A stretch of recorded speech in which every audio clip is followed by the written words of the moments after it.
ഈ കുട്ടികൾ വളരെ ഭംഗിയായിട്ട് ചോദ്യം ചെയ്തു തുടങ്ങി. അവർ ഈ പറയുന്ന പോലെ അവരുടെ ചോദ്യം ചെയ്യൽ നമ്മൾ അനുസരണക്കേടായിട്ടും അവരുടെ ചില മറ്റു രീതിയിലുള്ള അവർ വഴിപടച്ച് പോയി തുടങ്ങി എന്നുള്ളൊരു നമ്മുടെ ഒരു അങ്ങനെയാണ് നമ്മളതിനെ മനസ്സിലാക്കുന്നത്. ഇത് സിനിമ മുഴുവൻ ലഹരി എന്നത് ഒരു മെത്തല്ല.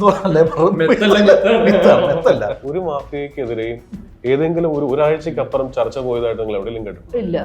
അല്ല, ഈ മാഫിയ രക്ഷിക്കാനാണ് ഇപ്പൊ ഈ സിനിമയിലൂടെ റിയാലിറ്റി അതാണ്, നമ്മൾ അംഗീകരിച്ചു പറ്റും. ഇത് വെറും കണ്ണീപ്പൊടിയിടലാണ്, തിരിച്ചറിവുണ്ട്, അത്രേ ഉള്ളൂ. സിനിമയുടെ പേര് വെക്കുക എന്ന് പറയുന്നത് വെറും കണ്ണീപ്പൊടിയിടലാണ്. ദുർവ എഴുതിയ ആളല്ല ഞാൻ, അല്ലെങ്കിൽ വയലൻസ് എഴുതിയ ആളല്ല ഞാൻ.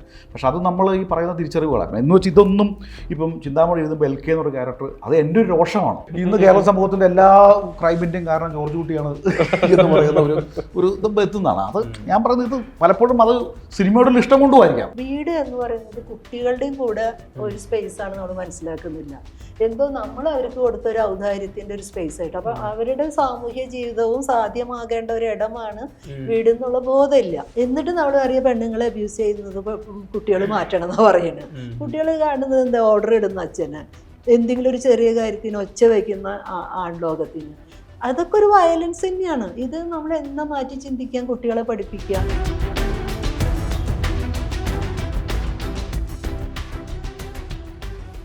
വയലൻസും നൈറ്റ് ലൈഫ് ഒക്കെ പറയുമ്പോൾ എനിക്ക് തോന്നുന്നു ഉടനെ ഡ്രഗ്സ്, പെണ്ണ്, അതെ അതെ ചെയ്യുന്ന അത്തരം കാര്യങ്ങളിലോട്ടാണ് ഈ സോഷ്യൽ മീഡിയ പോലുള്ള പ്ലാറ്റ്ഫോമുകളില് ട്രോളുകൾ, മീമുകൾ ഇതെല്ലാം വരുമ്പോൾ 2K കിഡ്സ് ആണ് പ്രശ്നം.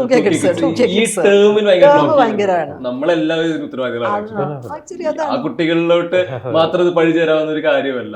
ഈ കുട്ടികളെ ഈ പറഞ്ഞ പോലെ ചാപ്പ കുത്തുന്ന പോലെയൊക്കെ ഒരു ടേമിന്റെ ക്ലാസിഫൈ ചെയ്യുന്ന കുട്ടികൾ ഭയങ്കരമായിട്ട് ചോദ്യം ചെയ്തു തുടങ്ങി.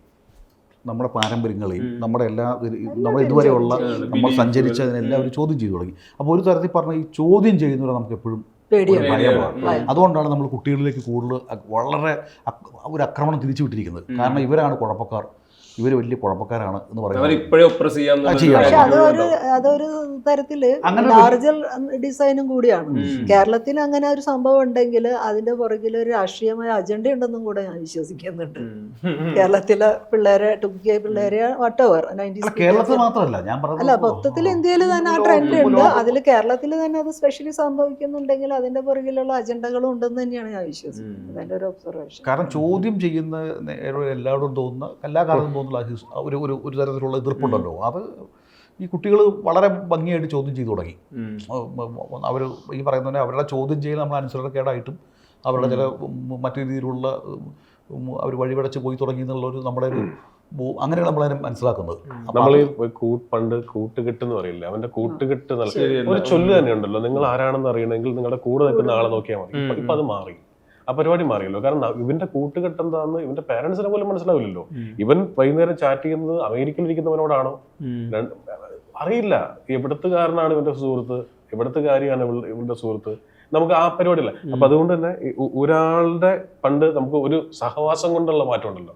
വളരെ നല്ല ആൾക്കാരുടെ കൂടെ ജീവിക്കുമ്പോൾ നമുക്കറിയാലോ, നമ്മുടെ സ്വപ്നങ്ങൾ മാറും, തിങ്കിങ് പ്രോസസ്സ് മാറും, സംസാര ഭാഷ മാറും, ഇല്ലേ? ഇപ്പോ ആ പരിപാടി കൂടെ നടക്കുന്നവരെ ഇത് മാത്രമല്ല, ഇപ്പോൾ പ്രൈവറ്റ് സ്പേസുകൾ ഒരുപാട് കൂടിയല്ലോ. അതായത് മറ്റേത് നമുക്ക് ഒരാളുടെ ഒരു ആശയം, ഒരാളുടെ സ്വപ്നത്തിനെതിരെ സംസാരിക്കുക എന്ന് പറഞ്ഞാൽ കുറച്ചിലായിട്ട് കണ്ടിരുന്നവരാണ് പ്രത്യേകിച്ച് മലയാളികൾ. അല്ല, ഒരാളുടെ വീഴ്ച അതിനെ നോക്കി ചിരിക്കുക, അല്ലെങ്കിൽ ഒരാളുടെ സ്വപ്നത്തെ അവഹേളിക്കുക, ഇതൊക്കെ കുറവായി കണ്ടിരുന്ന ഒരു കാലം. ആ കാലത്ത് നിന്ന് നിങ്ങൾ ഒരു പോസ്റ്റ് ഇട്ട് നോക്കൂ, 10 പേരിട്ടിരിക്കുന്ന പോസ്റ്റിൽ 10 പേരും 10 ആയിരിക്കും. അതിൽ 2 പേരെങ്കിലും വളരെ മോശമായിട്ട് നിങ്ങളെ നിങ്ങളുടെ കുടുംബക്കാരെ ചെയ്ത് വിളിച്ചിട്ടുണ്ടാവും, ഇല്ലേ? അപ്പൊ നേരത്തെ പറഞ്ഞതിന്റെ ഉൾട്ടയാണ്, നേരത്തെ പറഞ്ഞില്ല, ആ പരിപാടി തന്നെയാണ്. അതായത് ഈ 1ാം ക്ലാസ് മുതൽ ഈ സെൽഫ് റെസ്പെക്റ്റും ജെന്റിൽനെസ്സും എന്താണെന്ന് പഠിപ്പിച്ചെങ്കിലേ ഈ 10 വർഷം കഴിഞ്ഞ് ഇതിന്റെ ഒരു 30% തിരിച്ചു കിട്ടാൻ പോകുന്നുള്ളൂ. അത് തന്നെയാണ് ഇവിടെ സംഭവിക്കുന്നത്. ഈ പോസ്റ്റ് ഇട്ട് തുടങ്ങും, ഈ തോന്നുന്നവനെ ചീത്ത വിളിച്ചും അവന്റെ അമ്മയ്ക്ക് വിളിച്ചും അപ്പനെ വിളിച്ചും തുടങ്ങി അതിന്റെ ബാക്കി പത്രങ്ങൾ നമ്മളിപ്പോ കണ്ടു തുടങ്ങിയിട്ടുള്ളത്. നമ്മളിപ്പോ ഈ ചർച്ചയുടെ അടിയിൽ വെറുതെ കമന്റ്സ് നോക്കിക്കോളൂ. ഇതിന് പ്രായമൊന്നും ഇല്ലെന്നേ. ഇതിന് തെറി വിളിക്കാൻ പ്രായമൊന്നുമില്ല. കുട്ടികൾ മാത്രമല്ല, കുട്ടികൾ പിന്നെയും ഭേദമാണ്. ഞാൻ പറയുന്നത് അറിയോ, ഞാൻ കുട്ടികളെന്ന് പറഞ്ഞിട്ടില്ല. അനോണിമസ് ആയിട്ടുള്ള ആളുകൾ, മുഖമില്ലാത്ത മനുഷ്യരാണ്. ഇതൊരു സംഭവം എന്ന് പറഞ്ഞാൽ കുട്ടികൾ പിന്നെയും നമുക്ക് ശരികളാണ്. കാരണം എന്താ അറിയോ, അവർ നമ്മളെ പലപ്പോഴും തിരുത്തുന്നുണ്ട്. ഇപ്പം എൻ്റെ വീട്ടിൽ എൻ്റെ മക്കൾ എന്നെ ഒരുപാട് തിരുത്തുന്നുണ്ട്. ഞാൻ എൻ്റെ പാരമ്പര്യമായ രീതിയിൽ പോകുന്ന എൻ്റെതായ ചില അഴുക്കുകളുണ്ടല്ലോ, ഞാൻ ശീലിച്ചതും എൻ്റെ ശരീരത്തിൽ എൻ്റെ ആത്മാവ് പലപ്പോഴും അത് പുറത്തു വരും. ഇപ്പം ഞാൻ എൻ്റെ ഭാര്യയോട് സംസാരിക്കുന്നത്, എൻ്റെ മക്കളും ഇത് അവരാ തിരുത്തുന്നത് അങ്ങനെ പറയാം. അപ്പോൾ ഞാനൊരു തിരിച്ചറിവാണ് ഇത്. അങ്ങനെ പറയുമ്പോൾ ആദ്യമൊക്കെ എനിക്ക് ഭയങ്കര ദേഷ്യം തോന്നി. പിന്നെ എനിക്ക് തോന്നി നല്ല ഗുരുക്കന്മാരാണുള്ളവർ.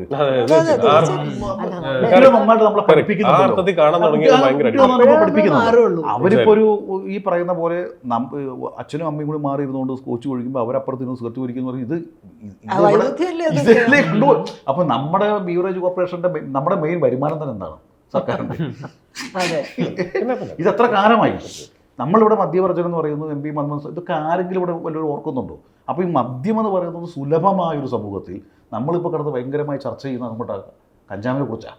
ഇതെന്താ വ്യത്യാസം? അപ്പോൾ ഇത് പറയാൻ നമുക്കൊരു അർഹതയില്ല. രണ്ടാമത്തെ കാര്യം, ഒരു അർഹതയില്ല. അപ്പോൾ അവർ ഞാൻ പറയുന്നത് നമ്മൾ ഇത് കുട്ടികളൊന്നും അല്ല പ്രശ്നം, കുട്ടികളല്ല പ്രശ്നം. ഇതിനകത്ത് ഒരു സിസ്റ്റത്തിന് വന്ന സിസ്റ്റം അല്ലാണ്ട് ഫ്രീസ് ചെയ്ത് നിൽക്കുകയാണ്. എന്ത് ചെയ്യണമെന്നറിയാതെ ഒരു അമ്പരം നിൽക്കുന്നതായിട്ടാണ് എനിക്ക് തോന്നിയിട്ടുള്ളത്. ഒരുപക്ഷെ അത് ഈ 15 വർഷം മുമ്പാണ് ശ്രദ്ധിച്ചിട്ടുണ്ട്. നമുക്ക് ഈ ഒരു പുസ്തകം അവൈലബിൾ ആയി തുടങ്ങിയത് പാരന്റിങ് എങ്ങനെ വേണം. ഒരുപാട് പേരുടെ പുസ്തകങ്ങൾ അവൈലബിൾ ആണ്. പാരന്റിങ് എങ്ങനെ വേണം. കാരണം എന്താ, നമ്മുടെ ആരും പേരൻസ് അത് വായിച്ചിട്ടില്ല. മനസ്സിലായോ? തോന്നിയോണം വളർത്തിയിരിക്കുന്നത് നമ്മളെയൊക്കെ. അതായത് ഒരു മിനിമം അച്ചടക്കം നമ്മുടെ മേലിൽ, അല്ലെങ്കിൽ ഒരു മിനിമം നോട്ടമുണ്ട്. സിനിമ എടുത്താൽ തന്നെ നമ്മുടെ മുമ്പുള്ള ആളുകളെ ബഹുമാനിക്കുന്ന കുട്ടികളാണ് ഇപ്പോൾ. ഇപ്പോൾ നമ്മൾ തിരക്കഥ ഒരു ക്ലാസ്സിൽ ചെന്ന് കഴിഞ്ഞാൽ അവർക്ക് ഡെന്നിസ് ജോസഫിനും SM സാമിയും ലോഹിദാസിനും MT ഒക്കെ വലിയ കാര്യമാണ്. അവർ പുച്ഛിച്ച് തള്ളാറില്ല. അവരിപ്പോൾ ഉള്ള സിനിമാക്കാരെക്കാൾ കൂടുതൽ ബഹുമാനിക്കുന്ന അവരെയാണ്. അപ്പൊ അവര് എത്ര ഞാൻ പറഞ്ഞ അപ്പൊ ഈ ചരിത്രവും ഈ ബോധ്യമുള്ള കുട്ടികളെ കുറിച്ചാണ് നമ്മൾ ഈ പറയുന്നത്. അല്ല, അവർക്ക് നന്നായിട്ട് അറിയാം. സത്യത്തിൽ നമ്മൾ നമ്മൾ എസ്റ്റാബ്ലിഷ് ചെയ്ത വാല്യൂ സിസ്റ്റത്തിന് പുറത്തേ അവർ വന്നിട്ടുള്ളൂ. അവരുണ്ടാക്കിയ സിസ്റ്റത്തിന് 20-25 വയസ്സായ ആളുകൾ ഉണ്ടാക്കിയ സിസ്റ്റത്തിനകത്തല്ലല്ലോ അവര് ജനിച്ചു. നമ്മുടെ നാട്ടിലുള്ള ഈ പറയുന്ന സ്കൂൾ മാനേജ്മെന്റ് നല്ല കനത്ത ഫീസ് വാങ്ങിക്കുന്നു. അവർ കുറേ ആൾക്കാരെ അധ്യാപകരെ നൽകി അവരും പൈസ വാങ്ങിക്കുന്നു. ഇതൊരു ഫാക്ടറി പോലെ കൊണ്ടു നടക്കല്ലേ. അവർക്ക് എന്തെങ്കിലും ഒരു ഉത്തരവാദിത്തം കുട്ടികളെ പുറത്തുണ്ടെങ്കിൽ അവരിപ്പോൾ ഈ ഒരു സ്കൂളിൻ്റെ പുറത്ത് മയക്കുമരുന്ന് കിട്ടുമെന്ന് പറഞ്ഞാൽ അത് സ്കൂളിന് കോമ്പൗണ്ട് പുറത്തോ ഞങ്ങൾക്കൊന്നും ചെയ്യാനില്ല എന്ന് കൈ കെട്ടിയിരിക്കുന്ന മാനേജ്മെൻ്റ് അല്ലേ. അത് അവർക്ക് തടയാലോ. അപ്പം ഒരു തരത്തിലും ഒന്നിലും ഇടപെടാത്ത ഒരു മാറി നിന്ന് ഒരു തലമുറയെ നശിപ്പിക്കാൻ നിൽക്കുന്ന കുറേ ആളുകൾ അവരെന്തൊരു കുട്ടികളെ കുറ്റം പറഞ്ഞുകൊണ്ട് നിൽക്കുക. സത്യത്തിൽ ഞാൻ പറയുന്നത് അത് ഇപ്പം നമ്മുടെ ചർച്ച നല്ലതാണ്. ഈ സിനിമയെ മാത്രമല്ല, സിനിമ അതിനകത്ത് ഒരു റോളും ഇല്ല. അല്ല, സിനിമയ്ക്കൊക്കെ പങ്കുണ്ടെങ്കിൽ തന്നെ അതൊക്കെ വളരെ 0.0%. സിനിമയുടെ ഭാഗമായി നിൽക്കുന്ന ആളുകൾ, അല്ലെങ്കിൽ സിനിമ ലൊക്കേഷനുകളിൽ ഈ ലഹരി മരുന്നുകൾ കിട്ടിയിട്ടുള്ളത്, അല്ലെങ്കിൽ ലഹരി ഉപയോഗിക്കുന്ന ആളുകളുടെ എണ്ണം കഴിഞ്ഞ ദിവസം തന്നെ പ്രൊഡക്ഷൻ എക്സിക്യൂട്ടീവ് അസോസിയേഷൻ പുറത്തുവിട്ട ലിസ്റ്റിലുള്ള 5 പേര് പറയട്ടെ. ഇത് സിനിമ മുഴുവൻ ലഹരി ഒരു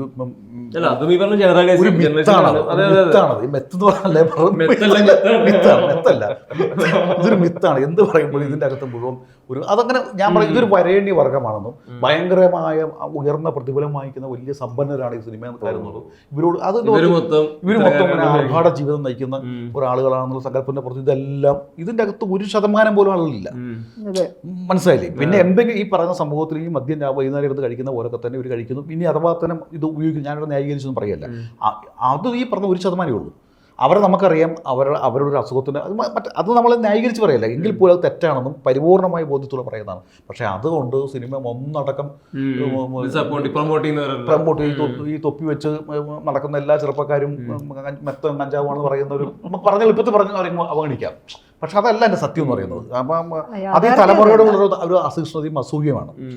അല്ല, ഈ പറഞ്ഞ പോലെ പണ്ടുണ്ടായിരുന്നല്ലോ, ബാംഗ്ലൂരിൽ പോയി പഠിച്ചാൽ ഇപ്പോൾ നമ്മൾ 70-കളിൽ ഉണ്ടായിരുന്ന ആർട്ട് സിനിമകളെല്ലാം ഇതുണ്ടായിരുന്നില്ലേ? ഉണ്ടായിരുന്നില്ലേ? അപ്പം നമ്മൾ ആരാധിക്കുന്ന എത്ര ഫിലിം മേക്കേഴ്സ് ഇത് പരസ്യമായി പ്രതിഭകൾ നശിച്ചു പോയിട്ടുണ്ട്. പിന്നെ ഇതൊക്കെ വലിയ ഇതൊക്കെ ഉണ്ടാക്കുക. അതൊരു കലയുടെ അവരുടെ ഡിപ്രഷനും അവരുടെ ഒരുപക്ഷെ അവരുടെ പ്രഷറും ഒക്കെ താങ്ങാൻ പറ്റാതെ വയ്ക്കുന്നതാണ്. ഞാൻ പറഞ്ഞത് ഇതൊക്കെ ഈ പറഞ്ഞപ്പോൾ ഒരു വയനാടെന്ന് പറഞ്ഞ വൈക്കന്മാരെ പിടിച്ചു, അയാളെ ഉടനെ തന്നെ കേരളത്തിലുള്ള എല്ലാ വൈക്കന്മാരും ഇതിൻ്റെ ആൾക്കാരാണ്, അല്ലെങ്കിൽ ഇവിടെയുള്ള എല്ലാ സിനിമ ഇതായാലും എഴുത്തുകാരൊക്കെ ഇതാണെന്ന് പറയുന്നത് 100 പേരുള്ളപ്പോൾ ഒരാളാണ്, അത് സമൂഹത്തിന്റെ ക്വാളിറ്റി അതിനേക്കാൾ കൂടുതലല്ലേ. മറ്റു മേഖലകൾ നോക്കുമ്പോഴും നമ്മൾ ഞാൻ ആരും പേര് പറയുന്നില്ല, ചർച്ച ചെയ്യാത്ത എത്രയോ ആളുകളുള്ള എത്രയോ സ്ഥലങ്ങളിൽ ഇത് വ്യാപകമാണ്. ഇതിന്റെ സോഴ്സ് എന്ന് പറയുന്നത് അതിനെയാണ് നമ്മൾ ഫോക്കസ് ചെയ്യേണ്ടത്. ഇത് എവിടേക്ക് എത്തുന്നു? ഇതൊന്നും നിസ്സാര കാശ് കൊണ്ട് ഉണ്ടാക്കിയെടുക്കും. അപ്പം നമ്മളൊന്നും വിചാരിച്ചാലൊന്നും ഉണ്ടാക്കിയെടുക്കാൻ പറ്റുന്നതല്ല ഈ കെമിക്കൽ ഡ്രഗുകൾ. ഈ കുഞ്ഞുങ്ങൾ വിചാരിച്ചാലും ഉണ്ടാക്കിയെടുക്കാൻ പറ്റുന്നതൊന്നല്ല. ഇവർ വേണമെങ്കിൽ പരീക്ഷണാടിസ്ഥാനത്തിൽ നമ്മൾ പണ്ടൊക്കെ പഴയ ആൾക്കാർ വല്ല എന്താ പറയുക കശുമാങ്ങ വാറ്റിട്ട് നമ്മുടെയൊക്കെ കാരണന്മാർ ഫെയിനിയൊക്കെ ഉണ്ടാക്കാൻ ശ്രമിച്ചാൽ അല്ല എന്തെങ്കിലുമൊക്കെ ചെറിയ കാര്യങ്ങൾ കുറുമ്പുകൾ ചെയ്യും. പക്ഷേ വ്യാവസായിക അടിസ്ഥാനത്തിൽ ഇതിന്റെ ഡീലേഴ്സ് ആവാൻ കഴിയുന്ന ആളുകളെല്ലാം നമ്മൾ ഇന്ന് ടാർഗറ്റ് ചെയ്ത് സംസാരിക്കുന്ന കുറ്റപ്പെടുത്തുന്ന ഒരു മനുഷ്യരും. അപ്പോൾ ഇതിൻ്റെ സോഴ്സ് എവിടെയാണ്? ആരാണ് ഇതിൻ്റെ പുറകിൽ? ഇതിൻ്റെ മാസ്റ്റർ ബ്രെയിൻ എന്താണ്? ഇതിൻ്റെ പൊളിറ്റിക്കൽ അജണ്ട എന്താണ്? ഇതിനെ നമ്മൾ ക്രൂഷ്യലായിട്ട് പരിശോധിക്കാനും ക്രിട്ടിസൈസ് ചെയ്യാനും അത് പുറത്തു കൊണ്ടുവരാനുള്ള ശ്രമങ്ങളില്ലാതെ നമ്മൾ ഈ കുഞ്ഞു കൈകൊള്ളും. അപ്പൊ നമുക്ക് എളുപ്പം, കുറച്ചുകൂടി എളുപ്പം സിനിമക്കാര് പ്രശ്നക്കാരാണെന്ന് പറയാ, കുട്ടികൾ പ്രശ്നക്കാരാണെന്ന് പറയാ. കാരണം ഇവരോട് രണ്ടുപേരുടെ ഈ സമൂഹത്തിന് ഒരു അക്കൗണ്ടബിലിറ്റി ഇല്ല. കാരണം ഇവരൊക്കെ വെറും അവകാശികളാണല്ലോ. അപ്പൊ ഈ ഒരു ലൈനിലാണ് ഇവിടെ കാര്യങ്ങളൊക്കെ പോകുന്നത്. സത്യത്തിൽ അതല്ല. ഒരു മാഫിയക്കെതിരെയും ഏതെങ്കിലും ഒരാഴ്ചക്കപ്പുറം ചർച്ച പോയതായിട്ട് നിങ്ങൾ എവിടെയെങ്കിലും കേട്ടിട്ടുണ്ടോ? ഇല്ല. അല്ല, ഈ മാഫിയ രക്ഷിക്കാനാണ് ഇപ്പൊ ഈ സിനിമയിലൂടെ ഒരു സിനിമ നടനും പിന്നെ ഷിപ്പോ ഒന്നുമില്ല. ഈ സിനിമയിലേക്ക് എനിക്ക് തോന്നിയിട്ടുള്ള കാര്യമുണ്ടല്ലോ, അതായത് ഈ നമ്മൾ പേര് പറഞ്ഞ അറിയാവുന്ന ഒരാൾ, ഒരു XYZ എന്ന് പറയുന്ന ഒരാൾ, അയാൾ സിനിമയിലുള്ള ഒരു സ്റ്റാർ ആണെന്ന് വെച്ചോ, അയാൾ ഇത് ഉപയോഗിച്ചു എന്ന് പറഞ്ഞാൽ കേരളത്തിൽ അല്ലെങ്കിൽ വായിക്കുന്നവർക്കെല്ലാം അയാളെ മനസ്സിലാവോ, ഒരു ബിംബം ഉണ്ട്, മനസ്സിലാവോ ഇയാളെ പിടിച്ചു. മറ്റേ എവിടെയെങ്കിലും ഒരു നന്ദിക്കര എന്ന് പറഞ്ഞ സ്ഥലത്തിരിക്കുന്ന ഒരു ബാങ്ക് മാനേജർ ഉപയോഗിച്ചു എന്ന് പറഞ്ഞാൽ നമുക്ക് അറിയില്ല. ആ വാർത്ത വായിക്കാൻ നമുക്ക് താല്പര്യമില്ല. എക്സൈറ്റഡ് അയാളെ നമുക്ക് അറിയില്ലല്ലോ, അയാളെ ആരെങ്കിലും എന്തെങ്കിലും ചെയ്യട്ടെ എന്നല്ലേ നമ്മൾ പറയുള്ളൂ. ആ പറച്ചിൽ നമ്മൾ സിനിമാക്കാരെ മാത്രം പറയില്ല, കാരണം നമുക്ക് അവരെ അറിയാം. അതാണ് വിശ്വാസം. അല്ല, എനിക്ക് തോന്നുന്നു ഏറ്റവും കൂടുതൽ ആളുകളും എപ്പോഴും പോയിന്റ് ഔട്ട് ചെയ്യുന്നതും ഈ ഗ്ലാമർ വേൾഡിൽ കൂടുതൽ എക്സ്പോഷർ കിട്ടുന്ന മനുഷ്യരിലോട്ട് വരുമ്പോഴാണല്ലോ എപ്പോഴും ഡിസ്കഷനിലോട്ട് കയറി വരുന്നത്. നമ്മളിപ്പോ ഈ ചർച്ച ചെയ്യുന്നത് തന്നെ, ഞാൻ ഈ ചർച്ചയിൽ കാണുന്ന ഒരു അട്രാക്ഷൻ എന്ന് പറഞ്ഞ തന്നെ ഈ ഇത്തരം കണ്ണിൽ പൊടിയിടലുകൾ ഈ കാണുന്നവരെങ്കിലും ഇത് വെറും കണ്ണിൽ പൊടിയിടലുകൾ അത്രേ ഉള്ളൂ. സിനിമയുടെ പേര് വെക്കുക എന്ന് പറയുന്നത് വെറും കണ്ണിൽ പൊടിയിടലുകളാണ്. അതിനപ്പുറം കുറെ കാര്യങ്ങളുണ്ട്. എനിക്കൊന്നും അത് മനസ്സിലാകുന്നവരെങ്കിലും കുറച്ച് പേര് കുറച്ച് മനസ്സിലാവും. കാരണം ഇത് നമ്മളെ സംബന്ധിച്ച് പറഞ്ഞുകൊണ്ടിരിക്കുക എന്നുള്ളത് നമ്മുടെ ഒരു രാഷ്ട്രീയ പ്രവർത്തനമായിട്ട് കാണുക എന്നുള്ളത്. ഈ വയലൻസ് ഒക്കെ പറഞ്ഞപ്പോഴേ എനിക്ക് തോന്നുന്നു നിങ്ങളുടെ തന്നെ സിനിമകൾ പലപ്പോഴും ഇതിന്റെ സ്ക്രൂട്ടനൈസിങ്ങിന് വിധേയപ്പെട്ടിട്ടുണ്ട്. എന്താ ഇപ്പൊ ചിന്താമണികൾ കേസ് വരുന്ന സമയത്ത് ഒരു നിയമപാലകൻ ഇതിന് പുറത്ത് ഒരു വയലന്റ് ആക്ട് ചെയ്ത് അതിന് റിവെഞ്ച് ചെയ്യേണ്ട ആവശ്യമുണ്ടോ, അത്തരത്തിലുള്ള കുറെ ഡിസ്കഷൻ വന്നിട്ടുണ്ട്. ഇതെല്ലാം സംഭവിക്കുന്നത് ഇത്രയും വർഷങ്ങൾക്ക് മുന്നെയാണ്. ഈ സ്റ്റോപ്പ് വയലൻസ് ആയിട്ട് ധ്രുവത്തിലും അതൊരു നോർമൽ സിറ്റിസൺ ചെയ്യേണ്ട കാര്യമാണോ, അതിന് നിയമത്തിന്റെ വഴിയിൽ ഇത്തരം ഡിസ്കഷനിലൂടെ ഒരു ലോങ് ജേർണി നിങ്ങൾ തന്നെ കടന്നു പോയിട്ടുണ്ട് ഈ ടൈം പീരീഡ് വരെ. അതിൽ ഇപ്പോൾ ഈ ഒരു ട്രാൻസ്ഫോർമേഷൻ പീരീഡിൽ ഇപ്പോൾ സാഞ്ചേട്ടൻ പറഞ്ഞ പോലെ ഞാൻ മാറുന്നുണ്ട്, ഇവോൾവ് ചെയ്യുന്നുണ്ട്, കുട്ടികൾ നല്ല പാരന്റ്സ് ആയി മാറുന്നുണ്ട്. ഈ സാഞ്ചേട്ടന്റെ ഇവല്യൂഷനിൽ ഇതിനെല്ലാം ടേക്കുകൾ മാറുന്നുണ്ടോ, പെർസ്പെക്റ്റീവുകൾ മാറുന്നുണ്ടോ? തീർച്ചയായിട്ടും. ഞാനിപ്പോൾ ഒരു 30 വർഷം എഴുതിയ പോലെ അല്ലല്ലോ ഇപ്പോൾ എഴുതുന്നത്. അത് എന്നെ പഠിപ്പിക്കുന്നതാണ്. ഈ സമൂഹം തന്നെ എന്നെ എനിക്ക് തരുന്നൊരു വിദ്യാഭ്യാസമാണ്. അത് കേൾക്കാൻ ശ്രദ്ധിക്കാനുള്ളൊരു മനസ്സ് എനിക്ക് ഉണ്ടാവുക എന്നുള്ളതാണ്. അത് എല്ലാവർക്കും ഉണ്ടാവുമെന്നാണ് ഞാൻ വിശ്വസിക്കുന്നത്. പക്ഷേ ഈ പറയുന്ന കാലം എന്ന് പറയുന്നത് നമ്മുടെ മുമ്പിൽ ഇപ്പം ധ്രുവ എഴുതിയ ആളല്ല ഞാൻ എഴുതുന്നത്, അല്ലെങ്കിൽ വയലൻസ് എഴുതിയ ആളല്ല ഞാൻ. പക്ഷെ അത് നമ്മൾ ഈ പറയുന്ന തിരിച്ചറിവുകളാണ്. എന്ന് വെച്ച് ഇതൊന്നും ഇപ്പം ചിന്താമണി എഴുതുമ്പോൾ LK എന്നൊരു ക്യാരക്ടർ അത് എൻ്റെ ഒരു രോഷമാണ്. അങ്ങനെ ഒരാൾ സംഭവ്യമായ കാര്യമല്ലല്ലോ. അങ്ങനെ ഒരു നിയമം കയ്യിലെടുത്ത് ഒരാളെ കൊല്ലുക എന്ന് പറയുന്നത് ഒരു വളരെ ഫാസിസ്റ്റായിട്ട് ചിന്തിക്കുന്നത് അതൊരു ആ സമയത്ത് നമുക്ക് തോന്നുന്ന രോഷമാണത്. അത് ഈ ആശയം കൊണ്ട് നമ്മൾ ഒരാളെ കൊല്ലുന്നു എന്ന് പറഞ്ഞ പോലെ തന്നെ ഉള്ളൂ ഈ പറയുന്നത്. അതും ഒട്ടും റിയാലിറ്റി അല്ല. അങ്ങനെ ആരെങ്കിലും കയറി കൊല്ലാൻ പറ്റുമോ? അത് റിയാലിറ്റി അല്ല എന്ന് അറിഞ്ഞുകൊണ്ടല്ലേ കാണുന്നതും എഴുതുന്നതൊക്കെ തന്നെ. പക്ഷെ നമ്മളീ പറയുന്ന പോലെ അത് നമ്മുടെ ഉള്ളിലുള്ളൊരു രോഷപ്രകടനം മാത്രമായിട്ട് കണ്ടാൽ മതിയല്ലേ. വേറൊന്നും അതിനകത്ത് ഒരിക്കലും നടക്കില്ലെന്നറിയാവുന്ന, ഒരിക്കലും സംഭവിക്കില്ലെന്നറിയാവുന്ന ഒരു പാവപ്പെട്ട എഴുത്തുകാരൻ്റെ രോഷപ്രകടനം. അല്ല, ഇതിൽ ഈ ആഡ് ഓൺ ചെയ്യുന്നത് ദൃശ്യം ഇറങ്ങി കഴിഞ്ഞ സമയത്ത് ഒത്തിരി പേര് അതെ ദൃശ്യം മോഡൽ കൊലപാതകം സെൻസേഷണൽ അത് പലപ്പോഴും പിടിക്കപ്പെട്ടവൻ സിനിമയിലേക്ക് ചാരുന്നതാണ്. ആ സിനിമ കണ്ടിട്ടാണ് ഞാൻ ചെയ്തത്. അത് പലപ്പോഴും അയാൾ ഈ നിരപരാധിയാണെന്ന് സ്വയം അയാളെ തന്നെ ബോധ്യപ്പെടുത്താൻ വേണ്ടി എന്നെ വഴിയെറ്റിച്ചാണ്. പലപ്പോഴും കല എന്നെ വഴിയെറ്റിച്ചു, ഇതുകൊണ്ടാണെന്നത് അത് അയാൾ പറയുന്ന അയാളുടെ ന്യായീകരിക്കാൻ വേണ്ടി പറഞ്ഞൊരു ഇതമാണ്. ഇത് പലപ്പോഴും നമ്മുടെ ഈ കുറ്റപത്രത്തിൽ പോലീസുകാർ എഴുതി വയ്ക്കുകയും ചെയ്യും. അതാണ് പിന്നെ ആഘോഷിക്കുന്നത്. അല്ല അപ്പുറത്തെ വീട്ടിലെ കുമാരനാണ് എന്നെ പറ്റി ഞാൻ പറഞ്ഞത് ഇങ്ങനെ ആക്കിയെന്നാൽ പറഞ്ഞാൽ അത് ആരും പറയാനും പോലെ ചർച്ച ചെയ്യാനും പോകുന്നില്ല. ജോർജ് കുട്ടിയാകുമ്പോൾ എല്ലാവർക്കും എല്ലാം ജോർജ് തലയ്ക്ക് വെച്ചാൽ മതിയല്ലോ. അപ്പം ഇന്ന് കേരള സമൂഹത്തിന്റെ എല്ലാ ക്രൈമിന്റെയും കാരണം ജോർജ് കുട്ടിയാണ് എന്ന് പറയുന്ന ഒരു ഇത് എത്തുന്നതാണ്. അത് ഞാൻ പറയുന്നത് ഇത് പലപ്പോഴും അത് സിനിമയോടുള്ള ഇഷ്ടം കൊണ്ടുമായിരിക്കാം. പക്ഷേ ഈ പറയുന്നതിന്റെ നമ്മളെല്ലാം ഇത്തരം ചർച്ചകൾ സിനിമയെ കൊണ്ട് അവസാനിപ്പിക്കും. അല്ല, ഇതിലിപ്പോൾ എനിക്ക് ആഡ് ഓൺ ചെയ്യുകയാണെങ്കിൽ ഇപ്പോൾ ഈ പാരന്റിങ് ഡിസ്കഷൻ വന്നല്ലോ നമ്മുടെ ഇടയിൽ. പാരൻസിന്റെ പ്രൊട്ടക്റ്റീവ് നേച്ചർ ഏത് തരത്തിലാണെന്നുള്ളത് ഇപ്പോഴും പറയാറുണ്ട്. നേരത്തെ ചേച്ചി സംസാരിച്ച പോലെ ഇവരെ എവിടെയാണ് പ്രൊട്ടക്റ്റീവ് ആവുന്നത്? ഈ പേഴ്സണൽ സ്പേസിലാണോ, അല്ലെങ്കിൽ ആ ഫ്രീഡം കൊടുക്കാത്തടത്താണോ, ലിബർട്ടി എക്സ്പീരിയൻസ് ചെയ്യാൻ കുട്ടികൾക്ക് എപ്പോഴും പറ്റുന്നുണ്ടോ, എന്നാൽ പ്രൊട്ടക്റ്റീവ് ആവേണ്ട മറ്റ് സന്ദർഭങ്ങളിൽ ഇവർ പ്രൊട്ടക്റ്റീവ് ആണോ എന്നുള്ളത്. ഈ പാരന്റിങ്ങിൽ ശരിക്ക് ഈ ഓറിയന്റേഷൻ പോലെ തന്നെ പാരന്റ്സിനും കൃത്യമായ ഓറിയന്റേഷൻ കൊടുക്കേണ്ടതാണ്. കാരണം എന്താണെന്ന് വെച്ചാൽ നമ്മളെ കുട്ടികൾ ഓവർ പ്രൊട്ടക്റ്റീവ് ആയിട്ടാണ് നമ്മളൊക്കെ വളർത്തുന്നത്. അതാണ് എപ്പോഴും മറ്റു കുട്ടികളാണ് പ്രശ്നക്കാർ. നമ്മുടെ കുട്ടികളും നമ്മളെ വളർത്തുന്നതിലൊന്നും ഒരു പ്രശ്നം. കുട്ടികളും സാമൂഹികമായിട്ട് ഇവോൾവ് ചെയ്യുകയും ഒരു 13 വയസ്സായ കുട്ടിയുടെ 60-70% സ്വാധീനിക്കപ്പെടുന്നത് പുറത്തു നിന്നാണ്. സ്കൂളും സമൂഹവും മറ്റ് ഇന്ററാക്ഷനിൽ നിന്നാണ്. വളരെ കുറച്ച് ശതമാനമാണ് വീടിനകത്തു നിന്നുള്ള സ്വാധീനമുള്ളൂ. അപ്പം നമ്മൾ തന്നെ സ്വയം ആലോചിച്ചാൽ മതി. ഞാൻ എൻ്റെ അച്ഛനും അമ്മയും മാത്രം പഠിപ്പിച്ചതായിരുന്നെങ്കിൽ ഞാൻ ഇന്ന് വേറെ അടുക്കളയിലിരിക്കുന്നുണ്ടാവുള്ളൂ. ഇവിടെ ഇരുന്ന് ഇങ്ങനെ സംസാരിക്കാൻ കേപ്പബിൾ ആവില്ല. വല്ല പഴംപൊരി ചുട്ടവിടെ ഇരിക്കുന്നുണ്ടാവും മക്കള് സ്കൂളിൽ വരുമ്പോൾ. അപ്പൊ നമ്മളെല്ലാവരും മാറിയത് അവരോട് റെബല്യസ് ആയിട്ടാണ്. സമൂഹം എപ്പോഴും മുന്നോട്ട് പോയത് റെബല്യസ് ആയിട്ടുള്ള ആളുകൾ ഉണ്ടായപ്പോഴാണ്. ഈ റെബല്യസിനെ നമുക്ക് ഹാൻഡിൽ ചെയ്യാൻ ഇപ്പോഴും അറിയില്ല.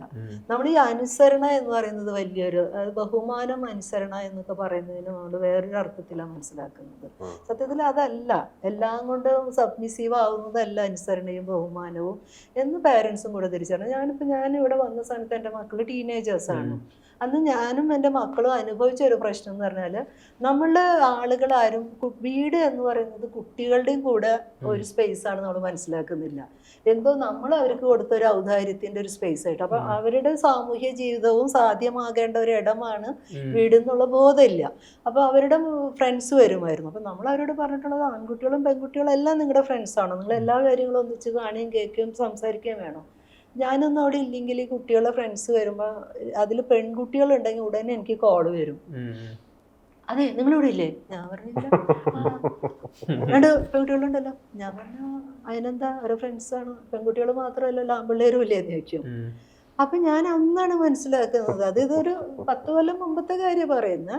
വളരെ എഡ്യൂക്കേറ്റഡ് ആയിട്ടുള്ള, അതും ഒരു ഫ്ലാറ്റിനകത്ത് ജീവിക്കുമ്പോൾ അവര് മനസ്സിലാക്കുന്നത് അമ്മയും അച്ഛനും ഇല്ലാത്ത ഒരു സ്പേസിൽ മക്കൾക്ക് അവരുടെ സോഷ്യൽ ലൈഫ് എൻഗേജ് ചെയ്യാൻ പറ്റില്ല എന്ന്. അത് 15-16 വയസ്സായ പിള്ളേരെയാണ് നമ്മൾ അങ്ങനെ ട്രീറ്റ് ചെയ്യുന്നത്. അപ്പൊ ഇവര് എങ്ങനെയാണ് തെറ്റായ വഴികളെ പ്രാക്ടീസ് ചെയ്യാനാണ് നമ്മൾ ഇൻഡയറക്ട്ലി അവരോട് പറയുന്നത്. ഞങ്ങൾ മുന്നിൽ ഇതൊന്നും നടക്കില്ല, എല്ലാം നിങ്ങളിതെല്ലാം ചെയ്തോ. അപ്പൊ ഞാൻ പറഞ്ഞാൽ, നിങ്ങള് 18 വയസ്സായ ഒരു കുട്ടീനെ നമുക്കറിയാം ഇതെല്ലാം മദ്യം വെക്കുന്നുണ്ട്, കുടിക്കുന്നുണ്ട്. നമ്മൾ ആദ്യം ചെയ്യേണ്ടതെന്ന് വെച്ചാൽ, നിങ്ങൾ ഒരു ഒക്കേഷൻ വരുമ്പോൾ നിങ്ങൾ കഴിക്കുന്നുണ്ടെങ്കിൽ അതാ നമുക്ക് ഇന്നത്തെ ആദ്യത്തെ ഡ്രിങ്ക് ആവാം എന്ന് പറയാവുന്ന വിധത്തിൽ ഒരു പാരന്റ് വളരണം. അപ്പോഴാണ് ഇവൻ ഈ അച്ഛനോടോ അമ്മോടോ എന്തും പറയാം, എൻ്റെ പ്രശ്നങ്ങൾ പറയാം. നമ്മളെ കുട്ടികൾ ഏറ്റവും കൂടുതൽ ബുദ്ധിമുട്ടുന്നത് അവരുടെ ഒരു തരത്തിലുള്ള ഡിപ്രഷനെയോ ആസ്പിറേഷനെയോ സ്വന്തം പാരൻസിൻ്റെ മുന്നിൽ പറയാൻ പറ്റുന്നില്ല എന്നുള്ളതാണ്. അത് കുഞ്ഞുങ്ങളെ മാത്രം കാര്യമല്ല, ഞാൻ യുവാക്കളുടെ കാര്യം അതാ. ഞാൻ വർക്ക് ചെയ്യുന്ന സ്പേസിൽ ഏറ്റവും കൂടുതൽ ഞാൻ സംസാരിക്കുന്നത് ഈ മനുഷ്യരോടാണ്. അവരെല്ലാവരും പ്രശ്നം അതാ, വീട്ടിലിത് പറയാനേ പറ്റുന്നില്ല. അതിൽ തന്നെ ആൺകുട്ടികളാകുമ്പോൾ കൂടുതലാണ് അവരുടെ മേലെ അധിക ബാധ്യത. കാരണം ഇവര് നയിച്ചു കൊണ്ടുവരേണ്ട, ഏൺ ചെയ്യേണ്ടവരാണ്. 18-30 വയസ്സായിട്ട് നിങ്ങൾ സിനിമ എന്നൊക്കെ പറഞ്ഞ് നടക്കുകയാണ്. അപ്പൊ ഇവരെ സംബന്ധിച്ച് ഇവരുടെ പേഴ്സണൽ ഇഷ്യൂസ് ഒന്നും പറയാൻ പറ്റുന്നില്ല. അപ്പൊ ഇങ്ങനത്തെ ഒരുപാട് ട്രോമാറ്റിക് ആയിട്ടുള്ള സ്പേസ് സ്വന്തം വീടാ. അവിടെ കുഞ്ഞുങ്ങൾ വയലൻസ് എടുത്തില്ലെങ്കിൽ അത്ഭുതമുള്ളൂ എന്നാണ് ഞാൻ മനസ്സിലാക്കുന്നത്. അപ്പൊ അതിനെ മാറ്റണമെങ്കിൽ നല്ല കൗൺസിലിംഗ് പാരന്റ്സിന് കൊടുക്കണം. കല്യാണം കഴിക്കാൻ പോകുന്നതിന് മുമ്പേ തന്നെ കൊടുക്കണം. പക്ഷെ അതിപ്പോ പുതിയ കുട്ടികളത് മാറ്റമുണ്ട് ഇല്ലേ? കുറച്ച് കുട്ടികൾ നന്നായിട്ട്. പക്ഷേ ഈ പുതിയ കുട്ടികളെ ഒന്നും ഈ പാരന്റ്സ് വിട്ടുകൊടുക്കുന്നില്ല അവരുടെ ജീവിതം ജീവിക്കാൻ. ആ തലമുറ പതുക്കെ തീർന്നുകൊണ്ടിരിക്കാവുന്നു, തീർന്നുകൊണ്ടിരിക്കുകയാണ്. പക്ഷെ ഇവിടെ വേറൊരു സംഭവം എന്ന് വെച്ചാൽ, ഇപ്പൊ നമ്മളിപ്പോ ഈ നേരത്തെ കാരണം ഈ സമീപകാലത്തിന്റെ ചില ആത്മഹത്യകൾ കാണുമ്പോൾ നമ്മളെ വേദനിപ്പിക്കുന്നത്, ഈ പാരന്റ് പോയി ആത്മഹത്യ ചെയ്തു, ഈ കുട്ടികളെയും വിളിച്ചുകൊണ്ട് പോയി, അതിൻ്റെ ഒരു അവർക്ക് ജീവിക്കാനുള്ള അർഹത പോലും ഇല്ലാതെ അവരുടെ അതിനുള്ള ആ ഒരു ചാൻസ് പോലും ഈ പാരന്റ് ബലമായി കൊണ്ട് കൊല്ലുകയാണ്. അതൊക്കെ നമ്മളെ വേദനിപ്പിക്കുന്ന ഒരു കാര്യം. കാരണം പക്ഷേ നോക്കാം, അത് അമ്മയും പെൺമക്കളുമാണ് ചെയ്യുന്നത്. അതിൽ എനിക്ക് തോന്നിയിട്ടുള്ള എൻ്റെ ഒരു നിരീക്ഷണം എന്ന് പറഞ്ഞാൽ കല്യാണം കഴിഞ്ഞ സ്ത്രീകൾക്ക് പിന്നെ ഒരു ഇടവുമില്ല. അപ്പോൾ ഭർത്താവിൻ്റെ ഫാമിലിയും അവരെ അക്കോമഡേറ്റ് ചെയ്യാത്തടത്തോളം കാലം ഈ സ്ത്രീകൾക്ക് തിരിച്ചു പോകാൻ ഒരു ഇടമില്ല എന്നുള്ളതും കൂടിയാണ്. അപ്പോൾ സ്വന്തം വീട് തന്നെ വിവാഹശേഷം അന്യമാകുന്ന ഒരു ഇടമുണ്ട്. അതൊരു തിരിച്ചറിവിന്റെ കുഴപ്പമല്ലേ? കാരണം അത് ഇവര് വിചാരിക്കുന്ന പോലെ ലൈഫ് പോകില്ലെന്നുള്ളതല്ലേ. വേറൊരു ലൈഫ് ഉണ്ടെങ്കിൽ കുറെ കൂടെ ബെറ്റർ. ഇപ്പൊ 10ാം ക്ലാസ്സിൽ വളരെ മാർക്ക് കുറഞ്ഞ ജയിച്ച ഒരാളാണ് സച്ചിൻ തെണ്ടുൽക്കർ എന്ന് പറഞ്ഞ ആൾ. അയാൾക്ക് 10ാം ക്ലാസ് പഠിച്ച് ആ രീതിയിൽ അയ്യോ ഞാനിനി എന്ത് ചെയ്യുന്നു ആലോചിച്ചിരുന്നെങ്കിൽ ഇന്ന് സച്ചിൻ തെണ്ടുൽക്കർ ഉണ്ടാവില്ല. മലയാളിയുടെ ദുരഭിമാനമാണ്. വലിയ വീടും കാറുകളൊക്കെ ഉണ്ടെങ്കിലും വേറെ എവിടെയെങ്കിലും ഒരു ചെറിയ ബ്രേക്ക് വരുമ്പോഴും പോയി ആത്മഹത്യ ചെയ്യാം. ഈ ദുരഭിമാനം കൊണ്ട് തിരിച്ചു പോക്കിനപ്പുറം എനിക്ക് പുതിയൊരു ഇടം ഉണ്ടാക്കാം, ഒരു സ്പേസ് ഉണ്ടാക്കാന്നുള്ളതാണ്. എനിക്ക് പലരും ഈ ഞാൻ പറഞ്ഞില്ലേ അതായത് ഇപ്പോ എനിക്ക് പോവാനൊരു ഇടം ഇല്ല എന്ന് പറയുന്നത്, സ്വന്തം വീട് സ്പേസ് ആവുന്നില്ല എന്ന് പറയുന്നിടത്ത് എനിക്ക് പുതിയൊരു ഇടം ഉണ്ടാക്കാം. അവിടെ എനിക്കൊരു അത് ജോലിയുള്ള സ്വന്തമായി ജോലിയുള്ള വരുമാനം കണ്ടെത്താൻ കഴിയുന്ന ഒരാൾക്ക് ആ തീരുമാനത്തിലൊക്കെ സ്റ്റിക്ക് ഓൺ ചെയ്യാൻ പറ്റും. ഇത് കംപ്ലീറ്റ്ലി വീടുകളെ ഭർത്താവിനെ മാത്രം ഡിപ്പെൻഡ് ചെയ്ത് നിൽക്കുന്ന ഒരാള് കംപ്ലീറ്റ്ലി നെഗ്ലക്റ്റഡ് ആകുമ്പോൾ ഉണ്ടാകുന്ന ഒരു മൊമെന്റ്. ഇതൊക്കെ ആത്മഹത്യ എന്നൊക്കെ പറഞ്ഞാൽ ഒരു ഫ്രാക്ഷൻ ഓഫ് സെക്കൻഡ്സിലുള്ള തോട്ടാണ്. അവർ ഇരുന്ന് ചിന്തിക്കാന്നാണ്. അപ്പൊ ഞാൻ വെച്ചാൽ മനുഷ്യൻ എന്ന് പറഞ്ഞാൽ കെമിക്കൽ റിയാക്ഷൻസാണ്. നമ്മൾ ഈ പറഞ്ഞതുപോലെ പലതരത്തിലുള്ള മെന്റൽ ഹെൽത്ത് ഇഷ്യൂസിലൂടെ പോകുന്നതാണ്. നമ്മൾ എങ്ങനെയാണ് ഇവരെ വൾണറബിലിറ്റീനെ അഡ്രസ് ചെയ്യാണ്ട് നിങ്ങളെല്ലാം സ്ട്രോങ് ആവും എന്ന് പറയുന്നതിൽ പോലെ ഒരു ഇൻസിഡന്റ് ഭയങ്കര വയലൻസ് ഉണ്ടെന്ന് പറയുന്നത് കേൾക്കുമ്പോൾ ഞെട്ടിപ്പോവുക. കാരണം ഒരു തരത്തിൽ ഇപ്പോഴും ഭർത്താവിനെ ഡിപ്പെൻഡ് ചെയ്തുകൊണ്ട് മാത്രം ഈ മാറിയ കാലം എന്ന് പറഞ്ഞാൽ ഇപ്പോഴല്ല, കുറെ കാലം നമ്മൾ ചർച്ച ചെയ്യാൻ സ്ത്രീധനം അല്ല ഞാൻ പറഞ്ഞാല് സ്ത്രീധനം എന്ന് പറഞ്ഞ ഒരു വിപത്തിനെ നമുക്ക് ഇല്ലാതാക്കാൻ പറ്റില്ല. ഞാൻ പറഞ്ഞ അറ്റ്ലീസ്റ്റ് നിങ്ങളുടെ കുട്ടികളെ നിങ്ങളെ വീട്ടിൽ നിന്ന് പറഞ്ഞയക്കുമ്പോൾ അവരുടെ ഷെയർ എന്നുള്ള രീതിയിൽ അവരുടെ പേരിൽ കൊടുക്കൂ. ഭൂമി ആയിക്കോട്ടെ, ഗോൾഡ് ആയിക്കോട്ടെ, പണം ആയിക്കോട്ടെ, അതിന് പോലും തയ്യാറാവുന്നില്ല. അപ്പൊ സ്വന്തം വീട്ടിൽ എനിക്കൊരു ഷെയർ ഉണ്ട്, എനിക്ക് ഞാൻ പറഞ്ഞു കെട്ടിച്ചയക്കുക എന്നുള്ള പ്രോസസ്സ് എന്തിനാണ്? നിങ്ങൾ ഒരു ഇണയെ കണ്ടെത്തി നിങ്ങൾ ജീവിക്കുക എന്നുള്ളതാണ് വേണ്ടത്. ഈ അയക്കേണ്ട ആളുകളായി നിൽക്കുന്നതോടുകൂടി തന്നെ ഒരു സെക്കൻഡറി സ്റ്റാറ്റസിൽ ഒരു അധമബോധത്തിലാണ് ഒരു പെണ്ണവിടെ മറുവശമാണ്. അതുകൊണ്ടാണല്ലോ വീട്ടിലിരിക്കുന്ന പെണ്ണിനെ പറഞ്ഞു കഴിഞ്ഞാൽ പൊള്ളുന്നത് കൊണ്ടാണല്ലോ ഈ അടിയിൽ വരുന്ന തെറി മുഴുവൻ ഒന്നും അറിയാത്ത അമ്മയും പെങ്ങളെയും ഭാര്യയും ഒക്കെ ആയി പോണത്. ആണുങ്ങൾ എങ്ങനെ അങ്ങോട്ടും ഇങ്ങോട്ടും ട്രിഗർ ചെയ്യിക്കുന്നത്? ഇതിലൊന്നും ബാധിക്കപ്പെടാത്ത സ്ത്രീകളെ തെറി വിളിച്ചിട്ടാണ്. അതെവിടുന്നാണ്? അത്ര ഹൈലി പ്രൊട്ടക്റ്റീവാണ് നമ്മൾ. അപ്പൊ നിന്റെ പെണ്ണിനെ പറഞ്ഞാൽ നിനക്ക് ചൊറിയൂലോ എന്നുള്ള വളരെ മോശമായ ഒരു ആറ്റിറ്റ്യൂഡാണ് അത്. അപ്പൊ ഇപ്പോഴും കമ്മോഡിറ്റിഫൈ ചെയ്തിട്ടാണ് പെണ്ണിനെ കാണുന്നത്. അത്രയും ഒബ്ജക്റ്റിഫൈ ചെയ്ത് കാണുന്ന ഒരു ലോകത്ത് ഇരുന്നിട്ട് അവിടെ ഇപ്പോൾ നമ്മൾ ആത്മഹത്യ ഗ്ലോറിഫൈ ചെയ്യുന്ന ഒരു സിനിമയും മലയാളത്തിൽ ഇതുവരെ ഉണ്ടായിട്ടില്ല. ആത്മഹത്യ ഗ്ലോറിഫൈ ചെയ്യുന്ന ഒരു സിനിമയും മലയാളത്തിൽ ഉണ്ടായിട്ടില്ല. അല്ല അത് പറയാം, ഞാൻ പറഞ്ഞത് സിനിമയല്ല ഇത്തരമുള്ള ഒരു കാര്യത്തിലും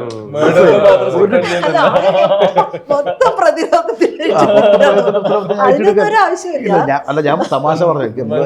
നമ്മളിങ്ങനെ അന്തരീക്ഷം ഇങ്ങനെ ഒരു വല്ലാത്തൊരു ട്രോമയിലേക്ക് ഞാൻ പോയിക്കൊണ്ടിരിക്കുകയാണ്. ഞാൻ പറഞ്ഞത് ഇതിൻ്റെ അകത്ത് ഈ എഡ്യൂക്കേഷന്റെ പ്രശ്നമുണ്ട്. നമ്മൾ നേരത്തെ പറഞ്ഞതിന്റെ ഒരു എഡ്യൂക്കേഷന്റെ പ്രശ്നം. നമ്മൾ സർക്കാരൊക്കെ അല്ലേ കോടിക്കണക്കിന് രൂപ മുടക്കിയിട്ട് പോലാണ് എത്രയോ പതിറ്റാണ്ട് ചെയ്തുകൊണ്ടിരിക്കുകയാണ്. ഇത് ഒന്നുകിൽ ഇത് വിചാരിച്ച പോലെ ഏൽക്കുന്നില്ല, അല്ലെങ്കിൽ അവിടെ നയം മാറ്റേണ്ടിയിരിക്കുന്നു, അതിന്റെ രീതികൾ മാറ്റേണ്ടിയിരിക്കുന്നു. നമ്മുടെ ആശാ വർക്കർമാരും ഒക്കെ ഈ കുടുംബത്തെ കമ്മ്യൂണിറ്റി കാണുന്നില്ല എന്ന് പറയുന്നത് തന്നെ. അപ്പൊ ഇതിന്റെ ഘടനകൾ എവിടെയൊക്കെ തെറ്റിയിട്ടുണ്ട്. ഇപ്പൊ നമ്മുടെ പഞ്ചായത്ത് മെമ്പർമാരുണ്ട്, വാർഡ് മെമ്പർമാരുണ്ട്, ആശാ വർക്കർമാരുണ്ട്, എല്ലാവരും ഉണ്ട്. സൊസൈറ്റിയാണ് ഇപ്പം ഒരു ഗ്രാമങ്ങളിൽ പോലും അല്ല അതല്ല ഞാൻ ആ സമരം നല്ല ഞാൻ പറഞ്ഞതല്ല പറഞ്ഞ എല്ലാം അങ്ങനെ ഒരു ഭയങ്കരമായൊരു പരസ്പരം ബന്ധപ്പെട്ട് കിടക്കുന്ന ഒരു സമൂഹത്തിലാണ് കേരള സമൂഹം ഇപ്പോൾ. പക്ഷെ അവിടെ ഒറ്റപ്പെട്ട് കുറേ ആൾക്കാർ ഇപ്പോഴും ജീവിക്കുന്നു. നമ്മുടെ ചില വീടുകളുണ്ടെന്ന് പറയുമ്പോൾ അത് കേൾക്കുമ്പോൾ ഇല്ലാത്തൊരു വേദന ഉള്ളതാണ്. അപ്പോൾ അവിടെയും ഈ മലയാളിയുടെ പ്രശ്നമുണ്ട്. അപ്പുറത്തെ വീട്ടിൽ അയൽപ്പക്കത്ത് എന്താ നടക്കുന്നത് ഞാൻ ശ്രദ്ധിക്കുന്നില്ല, ചിന്തിക്കുന്നില്ല എന്നുള്ളതാണ്. അവിടെ വല്ല കാറ് വാങ്ങിച്ചോ അതാണ് ശ്രദ്ധ. അതാണ് നമ്മുടെ ശ്രദ്ധകൾ. എന്നപ്പോ നമ്മൾ ഈ അടുത്ത കാലത്ത് ഞാൻ നമ്മുടെ നാട്ടുമ്പുറാണ്, അവിടെ പോലും ഒറ്റയ്ക്ക് ജീവിച്ചിരുന്ന ഒരു മനുഷ്യൻ. അയാളൊരു ആന്റി സോഷ്യലാണ്. പക്ഷെ എങ്കിൽ പോലും ഇയാൾ മരിച്ച് 8 ദിവസം കഴിഞ്ഞിട്ട് മണം വളരെ റിമോട്ടായിട്ടാണ് ഈ വീട്, പുഴയുടെ തീരത്ത്. അപ്പൊ ആരും തന്നെ അയാളെ ശ്രദ്ധിക്കാറില്ല. അയാൾ ഒറ്റയ്ക്കാണ്, രോഗിയാണ്. അപ്പോൾ അയാൾ മരിച്ച് മണം വന്നപ്പോഴാണ് അറിയണത്. അപ്പോൾ ഓൾറെഡി അയാൾ മരിച്ചിട്ട് 5-8 ദിവസമായി കഴിഞ്ഞു. ഇതാണ് നമ്മൾ. അപ്പോൾ നമ്മളുടെ ഇൻട്രസ്റ്റുകൾ എവിടേക്കൊക്കെയാണെന്ന്. നേരെ മറിച്ച് നമുക്ക് ഈ മെറ്റീരിയൽ ആയിട്ടുള്ള ലോകത്ത് എന്ത് നടക്കുന്നു എന്നുള്ളത് നമുക്ക് ഭയങ്കര വിഷയം. അനുകമ്പയില്ലാത്ത സമൂഹം അനുകമ്പയില്ല, ഒരു അതാണ് വിഷയമാണ്. അനുകമ്പയില്ല. നമ്മൾ കുറെ പേർക്ക് സംഭാവന കൊടുത്തു, പേര് വരാൻ വേണ്ടി കുറെ സംഭാവന നല്ല കഥയായിരുന്നു. അനുകമ്പയില്ലാതെ മൊത്തത്തിൽ എമ്പതി എന്ന് പറഞ്ഞത് മനുഷ്യരിൽ നിന്ന് മാറുന്നുണ്ട്. ഈ പുതിയ ലോകത്ത് എന്ന് പറഞ്ഞാൽ നമ്മൾ ഈ 1 കുട്ടി 2 കുട്ടി എന്നുള്ള രീതിയിൽ അവരെല്ലാ നീഡിനും നമ്മൾ എന്ന് വെച്ചാൽ ഈ ഇൻസ്റ്റന്റ് ആയിട്ടാണ് നമ്മളുടെ ഇതിന് ഗ്രാറ്റിഫിക്കേഷനാണ്, ഇൻസ്റ്റന്റ് ഗ്രാറ്റിഫിക്കേഷനാണ്. അതില്ലെങ്കിൽ നമ്മൾ ഭയങ്കര റെസ്റ്റ്ലെസ് ആണ്. അപ്പം അങ്ങനെ ശീലിപ്പിക്കുന്നുണ്ട്. അപ്പം അതാരാണ് അത്തരം പൊങ്ങച്ചങ്ങൾ, അത്തരം താല്പര്യങ്ങൾ, മാർക്കറ്റിന്റെ എല്ലാ താല്പര്യങ്ങളും കുട്ടികളിലൂടെയും നമ്മളെ വീടുകളിലൂടെയും ഒക്കെ നമ്മൾ പ്രകടിപ്പിച്ചുകൊണ്ടിരിക്കുമ്പോൾ ആ അപകടം നമുക്കുണ്ട്, മലയാളിക്ക് ഉണ്ട്. അപ്പൊ ഈ ഇൻസ്റ്റന്റ് ഗ്രാറ്റിഫിക്കേഷന് നമ്മൾ ഡൂളാക്കുന്നത് നമ്മളെ കുട്ടികളെയും കൂടിയാണ്. എന്നിട്ട് പിന്നെ കുട്ടികൾ വാശിക്കാരാവുന്നു, അവര് നമ്മളെ കൊല്ലാൻ വരുന്നു എന്ന് പറഞ്ഞിട്ട് കാര്യമില്ല. അപ്പൊ ചില റെസ്പോൺസിബിലിറ്റികൾ ഉണ്ടെന്നും അതിനെ നമ്മൾ ഡിവൈഡ് ചെയ്തിട്ട് നമ്മൾ ജെൻഡർ ഒരു റോളിനെ വരെ മനസ്സിലാക്കിച്ചുകൊണ്ട് വേണം. ഒരു വീട്ടില് ഞാൻ പറഞ്ഞ ഒരു വിഷ്വൽ എന്താണ്, ഒരു കുട്ടി പൂമുഖത്തേക്ക് പോകുന്ന അച്ഛൻ, അടുക്കളയിലേക്ക് പോകുന്ന അമ്മ, ഇത് എവിടെയെങ്കിലും ഇനി മാറിയിട്ടുണ്ടോ എന്ന് എനിക്ക് അറിഞ്ഞുകൂടാ. എന്നിട്ട് നമ്മൾ അറിയ പെണ്ണുങ്ങളെ അബ്യൂസ് ചെയ്യുന്നത് കുട്ടികൾ മാറ്റണം എന്നാണ് പറയുന്നത്. കുട്ടികൾ കാണുന്നത് എന്താ, ഓർഡർ ഇടുന്ന അച്ഛന്, എന്തെങ്കിലും ഒരു ചെറിയ കാര്യത്തിന് ഒച്ച വയ്ക്കുന്ന ആൺലോകത്തിന്, അതൊക്കെ ഒരു വയലൻസ് തന്നെയാണ്. ഇത് നമ്മൾ എന്നാ മാറ്റി ചിന്തിക്കാൻ കുട്ടികളെ പഠിപ്പിക്കുക. ഇതിപ്പോൾ വീടുകളിൽ നിന്ന് തുടങ്ങേണ്ട പല കാര്യങ്ങളുണ്ട്. എന്നിട്ട് എല്ലാത്തിനും കുട്ടികളെ നമ്മളെ എല്ലാ തരത്തിലുള്ള ഇവിടെയാണ് നമ്മൾ സിലബസുകളൊക്കെ മാറ്റേണ്ടത്. ഇതിപ്പം നമുക്ക് പ്രത്യേകിച്ച് ഒരു വീട്ടിൽ നിന്ന് അപ്പൊ ഞാൻ പറഞ്ഞ എഡ്യൂക്കേഷൻ നമുക്ക് വേണ്ടത് ഒരു ഇരകളാണ് ശരിക്കും പറഞ്ഞാൽ ഇപ്പൊ കാണുന്ന നമ്മളടങ്ങുന്ന മുതിർന്നവർക്കാണ് കൂടുതൽ എഡ്യൂക്കേഷൻ വേണ്ടത്. നമ്മൾ മാറുക എന്നുള്ളത്. ഒരു ഐഫോൺ കയ്യിലില്ലെങ്കിൽ ജീവിക്കാൻ അർഹനല്ല എന്നൊരു അപ്പൊ അത് നമ്മൾ മാറണമെങ്കിൽ ഈ പറഞ്ഞ പോലെ നമ്മുടെ വിദ്യാഭ്യാസ നയത്തിൽ തന്നെ വലിയ മാറ്റം വരുത്തുകയും ഈ കൾച്ചറിൽ എത്രമാത്രം റിച്ച് ആണെന്ന് പറഞ്ഞാൽ അത്ര തന്നെ കൾച്ചറിൽ ബാഗേജുകളും ഉണ്ട്. നമ്മുടെ ഓൺ ദ ഗോ ഇവിടെ രാഷ്ട്രീയ പാർട്ടികൾക്കുള്ള അതേ പ്രാധാന്യം മതങ്ങൾക്കുണ്ട്. അവര് ഡിസിഷൻ മേക്കേഴ്സ് ആണ്. അവരാണ് ഡിസിഷൻ മേക്കേഴ്സ്. അവർക്ക് ഈ പറയുന്ന പോലെ ഈ പറയുന്ന ബൈബിളും ഖുർആനും മാത്രം രാമായണം മാത്രം അതിന്റെ സത്ത പഠിപ്പിക്കേണ്ട അത് ആവശ്യമാണ്. പക്ഷെ അതോടൊപ്പം തന്നെ ഈ മാറിയ കാലം വെച്ച് വേണം പഠിപ്പിക്കാൻ. പക്ഷെ അത് മിത്താണെന്ന് പഠിപ്പിച്ചുകൊണ്ടിരിക്കണം.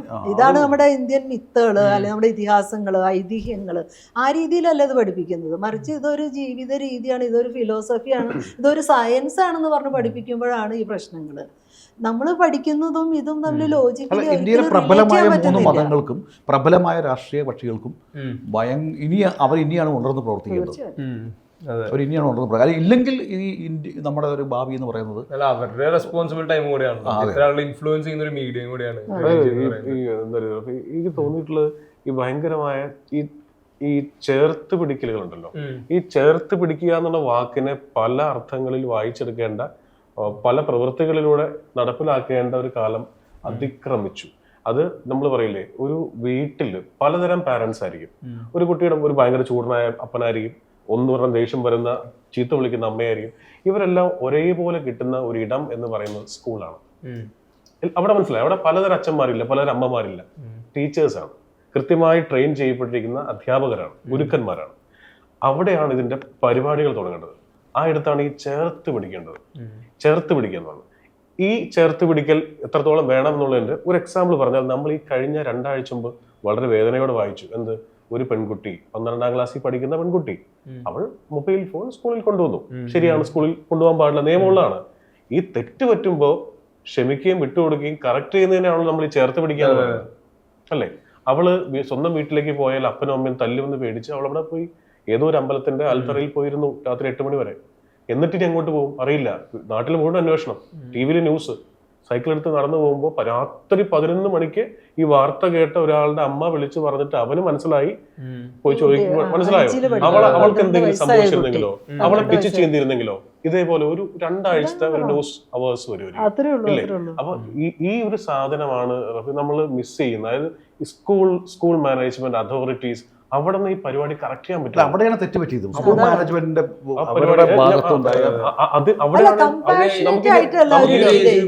സ്പെൻഡ് ചെയ്യുന്ന കുട്ടികൾ അവിടെയാണ്. നമുക്കിനി അവിടെ കറക്റ്റ് ചെയ്യാൻ പറ്റുള്ളൂ, വേറെ ഇടയ്ക്ക് വെച്ച് പറ്റില്ലെന്നേ. അല്ല നമ്മൾ നേരത്തെ പറഞ്ഞ ആ കുട്ടി ആത്മഹത്യ എന്ന് പറഞ്ഞ കുട്ടിയും അവിടെ അങ്ങനെ ഒരു സംഭവം നടന്നിട്ടുണ്ടെങ്കിൽ അതിന്റെ പരിപൂർണ്ണ ഉത്തരവാദിത്തം മാനേജ്മെന്റിനാണ്. ആ സ്കൂളിൽ അങ്ങനെ ആ കുട്ടിയെ ഇപ്പോഴും ആ നിറം വെച്ച് അത് നിറം വെച്ചുകൊണ്ട് ആ കുട്ടിയെ ഇപ്പോഴും ഈ ആധുനിക യുഗത്തിൽ കളിയാക്കുന്നുണ്ടെങ്കിൽ അതിന്റെ അത് അറിയാതെ പോകില്ലല്ലോ. റാഗിങ്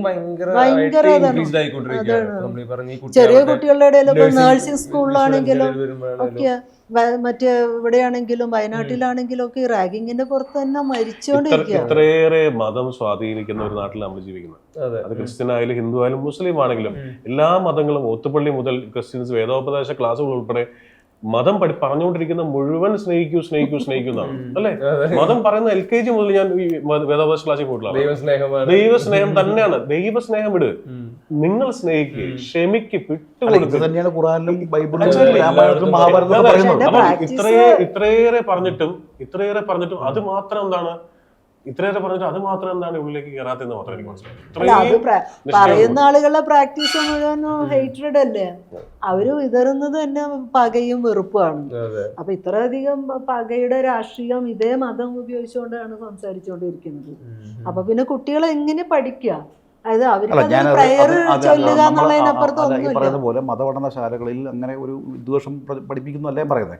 ഞാൻ പറയുന്നത് അവരുടെ സിലബസിൽ തന്നെ ഇത് ചേർക്കണം. ഈ പറയുന്ന കുറച്ചും കൂടി ഈ പറയുന്ന മാനുഷികമായ പരിഗണനയിലേക്ക് അത് നമുക്കത് മാറ്റി നിർത്താൻ പറ്റും അല്ലേ? അത് കുറച്ചും കൂടി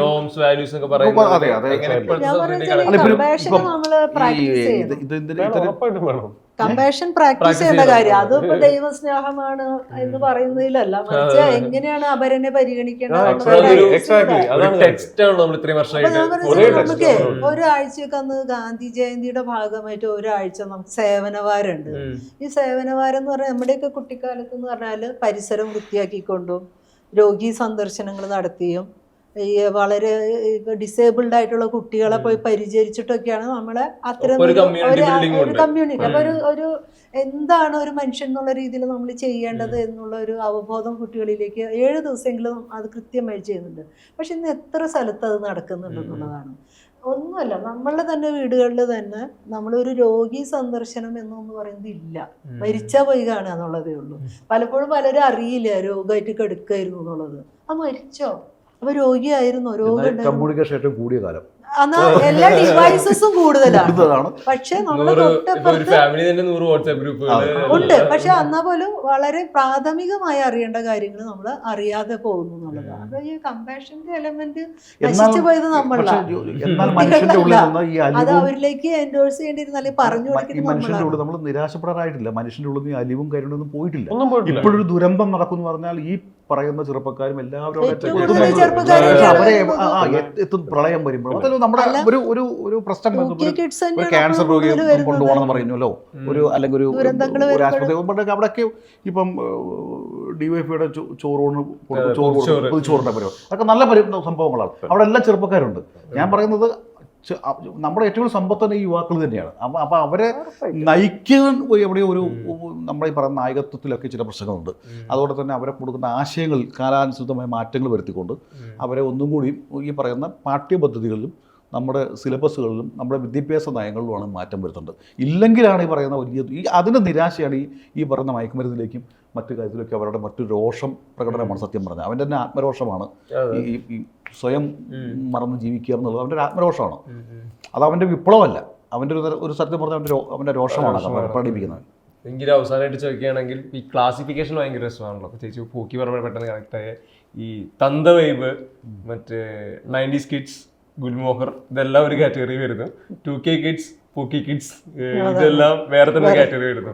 ഈ ക്ലാസിഫിക്കേഷന്റെ മാർഗരേഖ വരയ്ക്കുമ്പോഴേ ഇത് രണ്ട് സെക്ഷനായി, 2 ഗ്രൂപ്പുകളായി. ഇത്തരം ക്ലാസിഫിക്കേഷൻസ്, ഡിവിഷൻസ് നിങ്ങൾ ഡെയിലി ലൈഫിൽ കാണുന്നതല്ലേ? അതിൽ എന്താ നിങ്ങളുടെ ടേക്ക് ശരിക്കും? നമ്മളല്ലോ നമ്മളിപ്പോ ഏതെങ്കിലും കളത്തിൽ വീഴാൻ ബാധിക്കുമ്പോൾ